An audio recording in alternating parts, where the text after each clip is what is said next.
Hey everybody, first article review. The title of the article is A Brain Melanocortin Vagus Axis Mediates Adipose Tissue Expansion Independently of Energy Intake. This is from Cell Reports 2019. Jenna Holland et al. Elegant study, sheds tons of light on obesity and the drivers of obesity.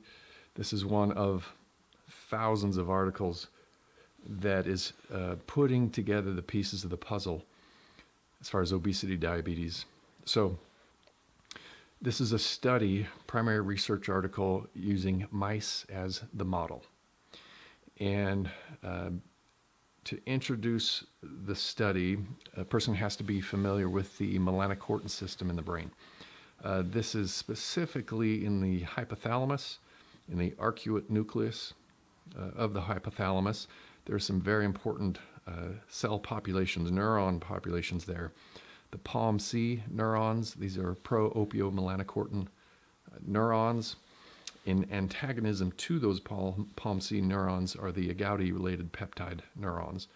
And these two cell populations, types of cells, are in antagonism with each other with appetite, weight gain, metabolism, glucose disposal, insulin sensitivity, all kinds of things. So in general, when the POMC neurons are active, a person feels satisfied, they stop eating, and their drive to eat goes down. On the other hand, agouti-related peptide neurons, when they're active, a person is hungry, they have cravings, they're thinking about food, they eat more, and they essentially go into the mode of storage. So what the researchers did is look at a specific receptor. It's called MC4 receptor, and this is a receptor for one of the main peptides generated and secreted by the POMC neurons.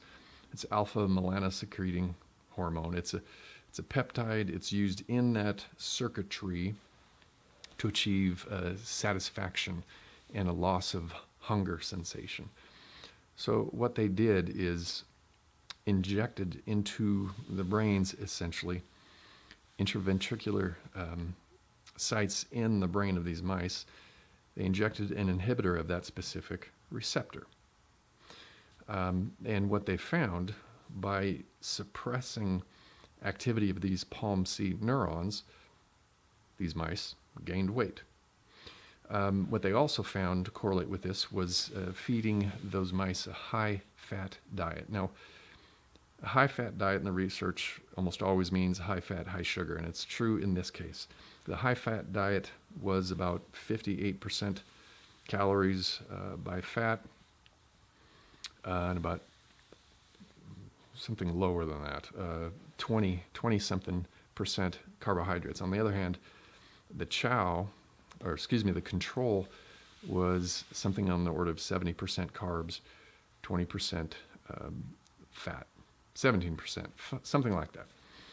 So we're really looking at a hyperpalatable food in these mice, high fat, high sugar, the effect of that. And what they found is the same thing. When these mice were fed this high fat, high sugar diet, they gained weight. Now, one of the key things here is that it was independent of caloric intake. No matter how much you fed the mice, or in other words, you could control how much the mice could eat as far as calories of these two different diets. And when you knocked out those MC4 receptors in the hypothalamus, the mice gained weight, independent of calories. And when the mice ate these hyperpalatable foods, they gained weight independent of calories. So they further dissected out this relationship between activity in this part of the hypothalamus and weight gain and increase in fat mass. And what they found is in these mice, if they did a vagotomy, in other words, cut the vagus nerve just below the diaphragm, that prevented weight gain for both the receptor knockout mice as well as the hyperpalatable food mice. In other words, these the effects of hyperpalatable foods, as well as the effects of knocking down those palm seed neurons, those effects were mediated by the vagus nerve. They went further and found that it was the efferent nerves. In other words, they could do what's called deafferentiation. They take away the afferent vagal signaling. That didn't seem to make a difference. What did make the difference was vagal efferent fibers. Efferent, that's from brain to the gut, which makes some sense. And they further dissected this out and found that it was specifically the hepatic branch of the vagus nerve. The hepatic vagal efferent signaling was very important. It was necessary for weight gain in these mice when you either knocked out these MC4 receptors in the hypothalamus or when they ate a hyperpalatable food diet. Again, this was independent of calories. Fascinating study. It really suggests strongly that control of weight is primarily in the brain. Several centers, and of course this is an oversimplification, but in this one cell population, you manipulate those cells and you see this weight gain, and it's specifically fat mass gain. So they went even further. A lot of people will argue that obesity is driven by insulin, hyperinsulinemia, insulin resistance. This is an elegant study that suggests that the carbohydrate insulin model is oversimplistic. It's over-reductionist. It doesn't work. So what they did, they repeated all these things and they kept insulin, peripheral insulin, constant. I won't go into the details how they did it, but all of these effects on weight gain did not depend on a change in peripheral insulin levels. Fascinating. This is very much a point of contention in the wars going on about diets and food. I spent 10 years in the camp that said it's carbohydrates and insulin. That is the primary driver. So I understand it. I get it. I myself am low carb / carnivore.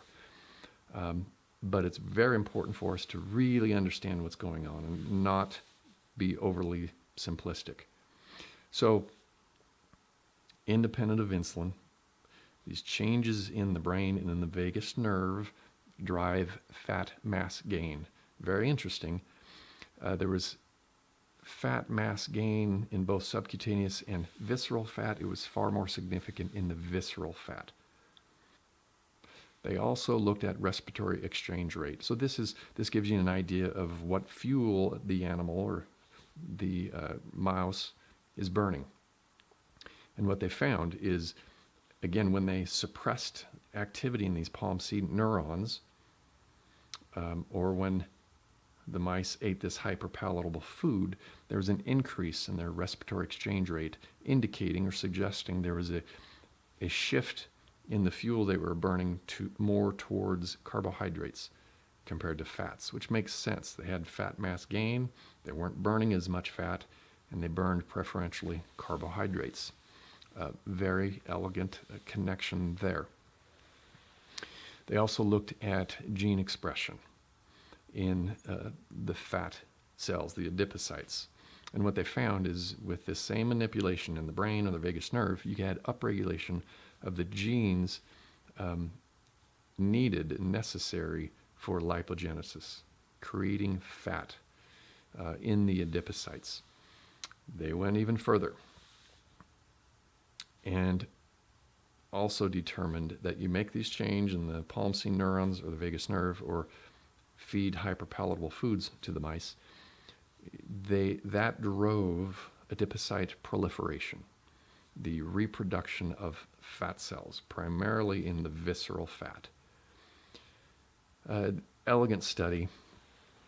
It's hard to explain these results with existing models. In other words, it's all about calories, count your calories, limit your calories. That doesn't work to explain this. And it doesn't work with just a focus on carbohydrates either. the carbohydrate insulin model cannot explain these results. The only model that explains this gain in fat mass by changing a little neuron activity in a particular part of the brain, or hyperpalatable foods, or changing the vagus nerve, is this idea of hyperpalatable foods. That it's a combination of fat and sugar in foods which is causing these changes in the brain and in the vagus nerve. We know this from other studies. We will review those. But these are foods that are not found in the natural world. You don't find anything in the natural world that we consume that is both high in sugar and in fat. So it confuses the nervous system, and this is one of the many results. So, important study.